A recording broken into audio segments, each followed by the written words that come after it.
छोटे किसानों की परेशानियों से हर कोई परिचित है। समय समय पर उनके सशक्तिकरण की मांग भी उठी है। हमारे आदरणीय शरद पवार जी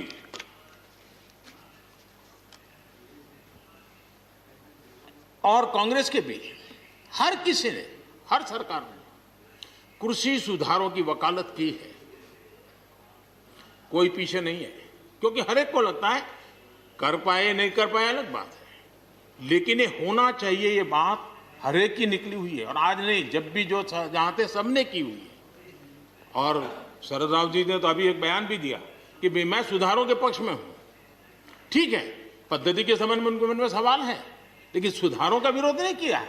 और इसलिए मैं समझता हूं कि हमें इस विषय में हमारे साथी श्रीमान सिंधिया जी ने बहुत ही अच्छे ढंग से कई पहलुओं पर इस कानून को लेकर के यहां पर ये सारी बातें पिछले 2 दशक से लगातार चल रही है, हर फोरम में चली है। ऐसा नहीं है कि कोई हमारे आने के बाद हर ने कहा है और हर एक को लगा कि अब समय आ गया, हो जाए, अब समय आ गया। ये ठीक है, फुल स्टॉप कॉमा कोई इधर उधर हो सकता है, कोई ये दावा नहीं कर सकता है कि भाई हमारे समय की सोच बहुत ही बढ़िया थी। मैं भी दावा नहीं कर सकता हूं कि हमारे समय की सोच बढ़िया है, 10 साल के बाद कोई नई सोच आ ही नहीं सकती। ऐसा नहीं होता है जी। ये समाज जीवन परिवर्तनशील होता है। आज के समय हमें जो ठीक लगा चलो चले, आगे सुधार करेंगे, नई चीजों को जोड़ेंगे। यही तो प्रगति का रास्ता होता है जी। रुकावटें डालने से प्रगति कहां होती है जी। और इसलिए, लेकिन मैं हैरान हूं, अचानक यू टर्न ले लिया भाई, ऐसा क्यों किया? ठीक है, आप आंदोलन के मुद्दों को लेकर के इस सरकार को घेर लेते हैं, लेकिन साथ साथ किसानों को भी कहते हैं कि भाई बदलाव बहुत जरूरी है, बहुत साल हो गए, अब नई चीजों को लेना पड़ेगा, तो देश आगे बढ़ता है। लेकिन अब मुझे लगता है कि राजनीति इतनी हावी हो जाती है कि अपने ही विचार छूट जाते हैं। लेकिन जो ये सब कर रहे हैं अच्छा है। आदरणीय डॉक्टर मनमोहन सिंह जी यहाँ मौजूद है, मैं उन्हीं का एक कोट आज पढ़ना चाहता हूँ। हो सकता है जो यू टर्न कर रहे हैं वो मेरी बात माने या न माने, मनमोहन सिंह जी की तो बात जरूर मानेंगे। There are other rigidities because of the whole marketing regime set up in the 1930s, which prevent our farmers from selling their produce where they get the highest rate of return. It is our intention to remove all those handicaps which come in the way of India realizing its vast potential as one large common market. ये आदरणीय मनमोहन सिंह जी का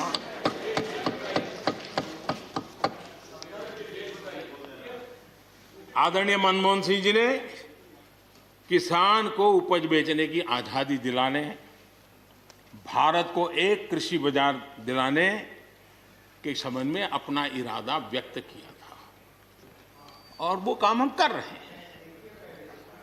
और मुझे आप लोगों को गर्व होना चाहिए कि देखिए मनमोहन सिंह जी ने कहा था वो मोदी को करना पड़ रहा है, गर्व कीजिए।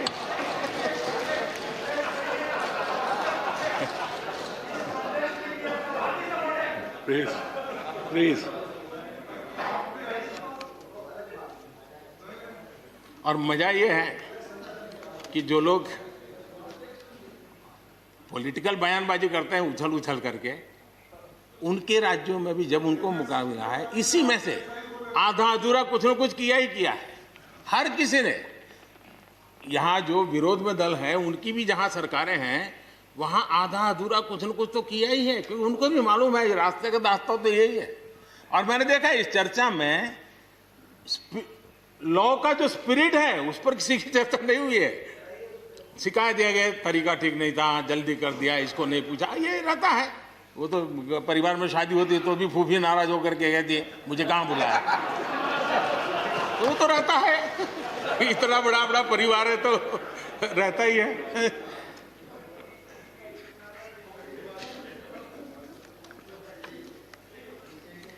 हम कुछ और बातों की ओर भी ध्यान दें। अब देखिए, दूध उत्पादन, किसी बंधनों में बंधा हुआ नहीं है, न पशुपालक बंधनों में बंधा हुआ है, न दूध बंधनों में बंधा हुआ। लेकिन मजा देखिए, दूध के क्षेत्र में या तो प्राइवेट या कोऑपरेटिव, दोनों ने एक ऐसी बड़ी मजबूत चेन बनाई है, दोनों मिलकर के इस काम को कर रहे हैं और एक बेहतरीन सप्लाई चेन हमारे देश में बनी है। इसको हमने जो अच्छा है उसको, और ये मेरे काल में नहीं बना है, आप भी इसका गर्व कर सकते हैं, मेरे काल से पहले बना हुआ है, हमें गर्व करना चाहिए। फल सब्जी से जुड़े व्यवसाय में ज्यादातर बाजारों का सीधा संपर्क रहता है, बाजारों की दखल हट गई है, इसका लाभ मिल रहा है। क्या डेयरी वाले, फल सब्जी खरीदने वाले उद्यमी, पशुपालकों की किसान, क्या जमीन पर कब्जा हो जाता है उनका? पशुपालन पर, पशु पे कब्जा हो जाता है? नहीं होता, दूध बिकता है, पशु नहीं बिकता है जी। हमारे देश में डेयरी उद्योग का योगदान कृषि अर्थव्यवस्था के कुल मूल्य में 28% से भी ज्यादा है। यानी इतना बड़ा हम एग्रीकल्चर की चर्चाएं करते हैं, इस पहलू को हम भूल जाते हैं। 28% कंट्रीब्यूशन है और करीब करीब 8 लाख करोड़ रुपयों का कारोबार है। जितने रुपये का दूध होता है उसका मूल्य अनाज और दाल दोनों मिला ले तो उससे ज्यादा है। हम कभी इस तरफ देखते ही नहीं है। पशुपालकों को पूरी आजादी, अनाज और दाल पैदा करने वाले छोटे और सीमांत किसानों को जैसे पशुपालक को आजादी मिली है, इनको आजादी क्यों नहीं मिलनी चाहिए? और इन सवालों के जवाब हम ढूंढेंगे तो हम सही रास्ते पर चलेंगे। आदरणीय सभापति जी, ये बात सही है, जैसा हम लोगों की स्वभाव रहा है, घर में भी थोड़ा सा भी परिवर्तन करना हो तो घर में भी एक तनाव शुरू है। चेयर यहाँ क्यों रखी, टेबल यहाँ क्यों रखा, घर में भी होता है। इतना बड़ा देश है और जिस प्रकार की परंपराओं से हम पले बढ़े हैं, तो ये मैं स्वाभाविक मानता हूँ। जब भी कोई नई चीज आती है तो थोड़ा बहुत रहता ही है हमारे यहाँ, क्योंकि असमंजस की स्थिति भी रहती है। लेकिन जरा वो दिन याद कीजिए जब हरित क्रांति की बातें होती थी। हरित क्रांति के समय जो कृषि सुधार हुए, तब भी जो आशंकाएं हुई, जो आंदोलन हुए, ये वेल डॉक्यूमेंटेड है और ये देखने जैसा है।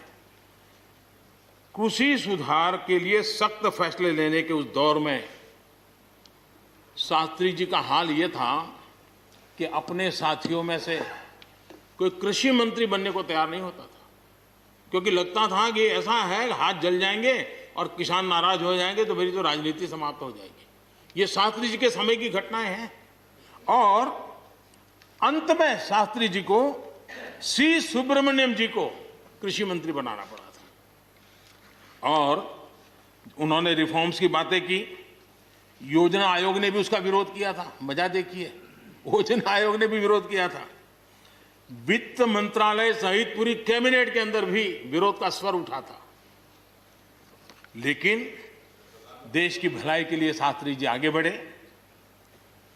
और लेफ्ट पार्टी जो आज भाषा बोलते हैं ना, वही उस समय बोलते थे। वो यही कहते हैं, अमेरिका के इशारे पर शास्त्री जी ये कर रहे हैं, अमेरिका के इशारे पर कांग्रेस ये कर रही है।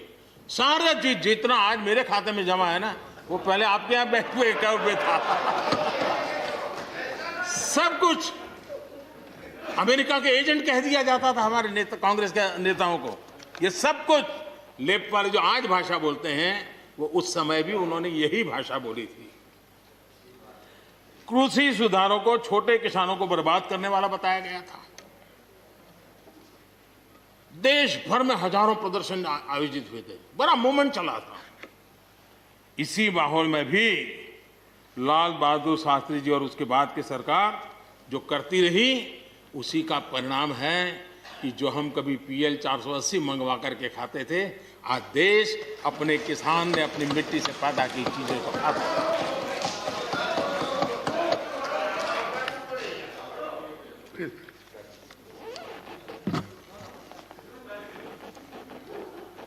रिकॉर्ड उत्पादन के बावजूद भी हमारे कृषि क्षेत्र में समस्याएं हैं। कोई ये तो मना नहीं कर सकता है समस्याएं नहीं है, लेकिन समस्याओं का समाधान हम सबको मिलकर के करना होगा। और मैं मानता हूं कि अब समय ज्यादा इंतजार नहीं करेगा। हमारे राम गोपाल जी ने बहुत ही अच्छी बात कही कि उन्होंने कहा कि कोरोना लॉकडाउन में भी हमारे किसानों ने रिकॉर्ड उत्पादन किया। सरकार ने भी बीज, खाद, सारी चीजें कोरोना काल में भी पहुंचाने में कोई कमी नहीं होने दी, कोई संकट नहीं आने दिया, और उसका सामूहिक परिणाम मिला कि देश के पास यह भंडार भरा रहा। उपज की रिकॉर्ड खरीदी भी इस कोरोना काल में ही हुई। तो मैं समझता हूं कि हमने नए नए उपाय खोज करके आगे बढ़ना होगा। और जैसा मैंने कहा, कोई भी हम कई कानून है, हर कानून में 2 साल 5 साल के बाद, कभी 2 महीने 2-3 महीने के बाद सुधार करते ही करते हैं। हम कोई स्टैटिक अवस्था में जीने वाले लोग थोड़े हैं जी। जब अच्छे सुझाव आते हैं तो अच्छे सुधार भी आते हैं, और सरकार भी अच्छे सुझावों को, और सिर्फ हमारी नहीं, हर सरकार ने अच्छे सुझावों को स्वीकार किया। यही तो लोकतंत्र की परंपरा है। और इसलिए अच्छा करने के लिए अच्छे सुझावों के साथ, अच्छे सुधारों की तैयारी के साथ हम सबको आगे बढ़ना चाहिए। मैं आप सबको निमंत्रण देता हूं, आइए हम देश को आगे ले जाने के लिए, कृषि क्षेत्र की समस्याओं का समाधान करने के लिए आंदोलनकारियों को समझाते हुए हमने देश को आगे ले जाना होगा। हो सकता है कि शायद आज नहीं तो कल जो भी यहाँ होगा, किसी न किसी को ये काम करना ही पड़ेगा। आज मैंने किया है, गालियाँ मेरे खाते में जाने दो, लेकिन इस अच्छा करने में आप जुड़ जाओ। बुरा हो मेरे खाते में, अच्छा हो आपके खाते में, आओ मिलकर के चले।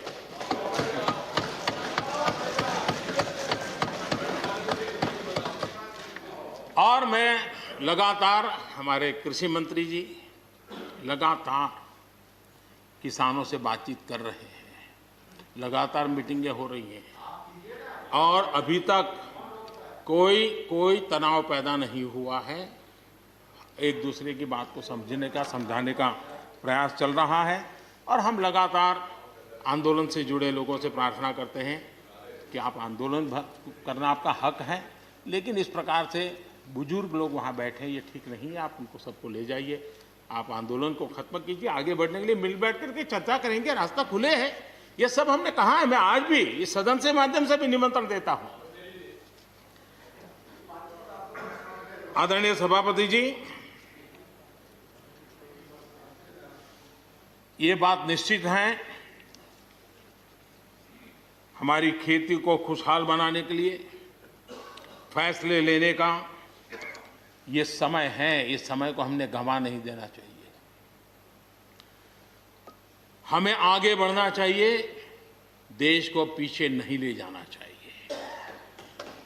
पक्ष हो, विपक्ष हो, आंदोलनरत साथी हो, इन सुधारों को हमने मौका देना चाहिए और एक बार देखना चाहिए कि इस परिवर्तन से हमें लाभ होता है कि नहीं होता है।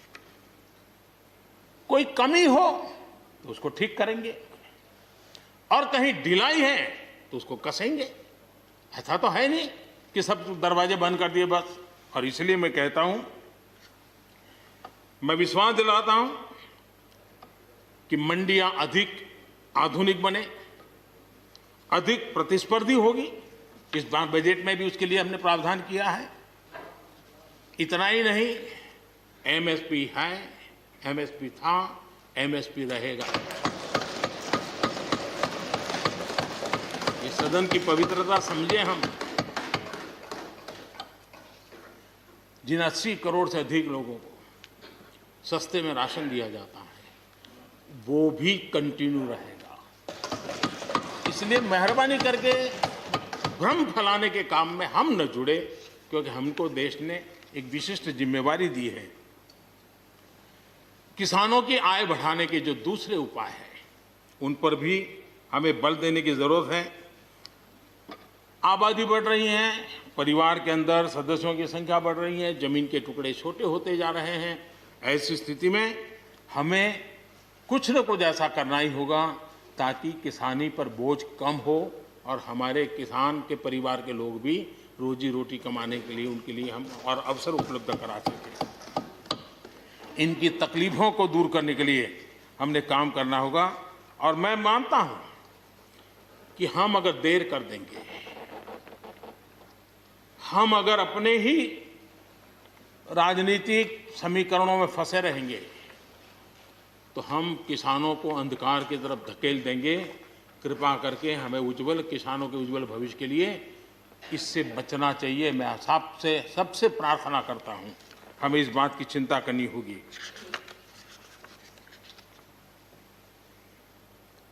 आदरणीय सभापति जी,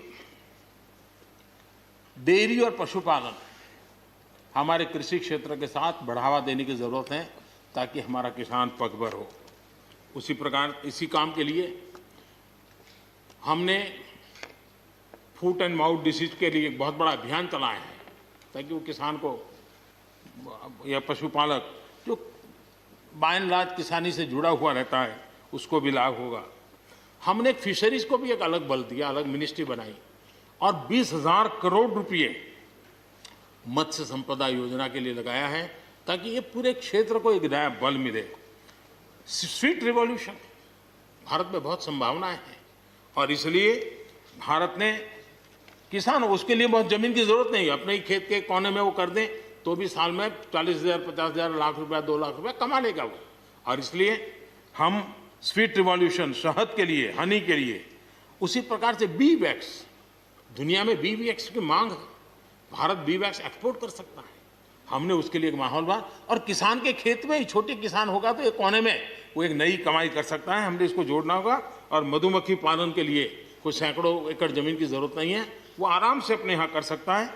सोलर पंप, सोलर हम कहते हैं अन्नदाता ऊर्जादाता बने, उसके खेत में ही वो अपनी सोलार सिस्टम से ऊर्जा भी पैदा करे, सोलार पंप चलाए, अपनी पानी की आवश्यकता को पूरी करे, उसके खर्च को, बोझ को बंद करे और फसल एक लेता है तो 2 ले, 2 लेता है तो 3 ले।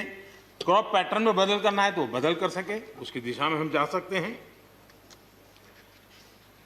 और एक बात है, भारत की ताकत ऐसी समस्याओं के समाधान करने की और नए रास्ते खोजने की रही है, आगे भी खुलेंगे।